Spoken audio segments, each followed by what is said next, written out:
Bom dia. Hoje nós vamos falar um pouco sobre a região Centro-Oeste, né? Onde abriga os estados do Mato Grosso do Sul, Goiás e o Distrito Federal, né? A região Centro-Oeste é formada por esses três estados, né? E sua área corresponde a cerca de 20% do território nacional, muito pouco, né? É um estado, uma região bem compacta e bem direcionada para os interesses da época e formar essa região, né, para o desenvolvimento na época do Brasil, né? Ou seja, nós vamos falar um pouco mais à frente sobre o desbravamento dessas terras, né? E quanto à questão do relevo e a própria hidrografia da região Centro-Oeste, né? A região Centro-Oeste, nos estados do Mato Grosso e Mato Grosso do Sul, apresenta uma fronteira internacional com os países vizinhos, além de se limitar com todas as demais regiões do país. Nessa região, há predominância de relevo de planalto e chapadas, né? Áreas de maior altitude formam os divisores de águas, que são os famosos limites, né, entre algumas bacias hidrográficas do nosso país. É isso. Nela nascem vários rios importantes, como o Tocantins, Araguaia, o Paraguai e do Paraná, né, que são bacias muito importantes para o desenvolvimento do Brasil e as questões hídricas que estão atreladas a esse desenvolvimento.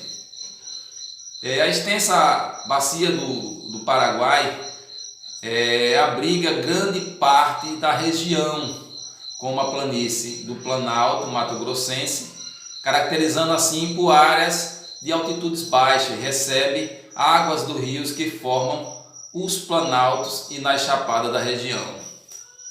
A região é bem estratégica, gente, para manter essa questão hídrica, né? E com isso, essa região, né, Centro-Oeste, vem se desenvolvendo. Muitos se pensam que ela é uma região rural. Não, ela tem cerca de 90% da população dela é urbana. É bem interessante esse dado, né?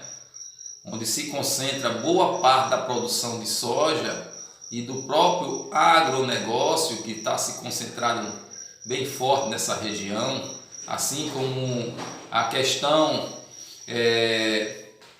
bovina, né? A carne suína e outros demais estão concentrados nessa região Centro-Oeste, né? É uma verdadeira indústria, né, a céu aberto, né? Mas qual é o clima dessa vegetação? Qual o clima dessa vegetação dessa região Centro-Oeste? Bem, essa região ela é influenciada tanto por clima tropical, né, que é característico do nosso Brasil, como equatorial, que vem com a influência da região da Amazônia, né? E nós vimos em capítulo anterior, nós tratamos sobre o clima da Amazônia, né? E quais são o tipo de vegetação?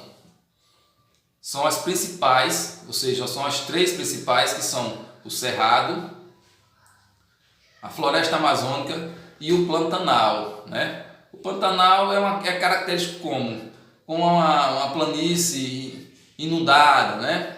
Já o cerrado, ele é característico por árvores de troncos retorcidos. Muitas delas têm cerca de 500 anos, né? Ou seja, o cerrado ele é muito evoluído, né? Essa é uma área que deveria ter um cuidado muito especial, né? O cerrado é onde se concentra boa parte dos aquíferos, né? E é uma área muito sensível para essas mudanças, né? Lá é típico as queimadas, do próprio processo evolutivo da mata, isso é natural, mas em meio a isso existem muitas queimadas relacionadas ao próprio homem, né? Fazendeiros, grileiros, para usufruir do território do cerrado. O relevo também é um fator predominante e determinante para o desenvolvimento dessa vegetação, né? Já a floresta amazônica é encontrado parte do Mato Grosso, né? Enquanto planície mudada destaca-se nesse pantanal por causa das suas próprias cheias, né? E com isso nós temos uma vegetação de transição. O que seria isso, essa vegetação de transição? É misturada com a própria caatinga, parte da floresta amazônica, e o próprio cerrado, né? Esse Pantanal ele tem essa característica, né, de outras vegetações em seu meio. É que nem fosse uma divisão de território, gente, né? A população dessa região está mais concentrada na região, né, do Distrito Federal, mas nas demais regiões, ou seja, nos demais estados, existe uma população que está sempre em crescente desenvolvimento, né, e está sempre ativa. O que representa isso? Que essa região não é só para plantio, né, e não é só para o criatório de animais para o abate, como o boi, o porco e algumas aves, né? A densidade demográfica do Centro-Oeste em 2017 era de 10 habitantes por quilômetro quadrado. Porém, o crescimento populacional dessa região tem avançado de maneira significativa nas últimas décadas. Já na década, ou seja, em 1910 ou em 2010, a população do Centro-Oeste era em média de 1,9, ou seja, menos de 2 habitantes por quilômetro quadrado. Já em 2017, cerca de 10, ou seja, teve um avanço significativo de pessoas, ou seja, o crescimento populacional está se mostrando, né, muito bom nessa região para a distribuição da população. O processo histórico, ao longo de muitos séculos, né, o território que atualmente corresponde ao Centro-Oeste foi ocupado por diversas etnias indígenas. A maior parte dos indígenas do Brasil localizava nas áreas litorâneas. Porém, com a chegada dos europeus, essa população começou a migrar da região costeira e veio para se refugiar na região Centro-Oeste, né? O processo de ocupação do interior teve início efetivo somente a partir do século XVIII, em consequência da exploração de pedras preciosas. A mineração, portanto, impulsionou o povoamento dessa região ao longo do tempo. Os antigos arraiais, que eram povoada, que se constituía com base de alguma atividade extrativista, né, se desenvolveu dando origem a algumas cidades como Cuiabá e Goiás, né? E esses municípios fazem parte dessa região, né?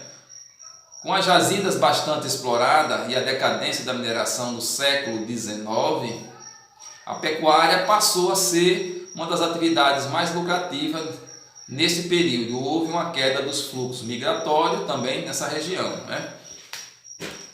A região em si veio a se desenvolver melhor quando promoveu a construção de Brasília, né? Nós vamos falar um pouco mais adiante sobre essa construção, né?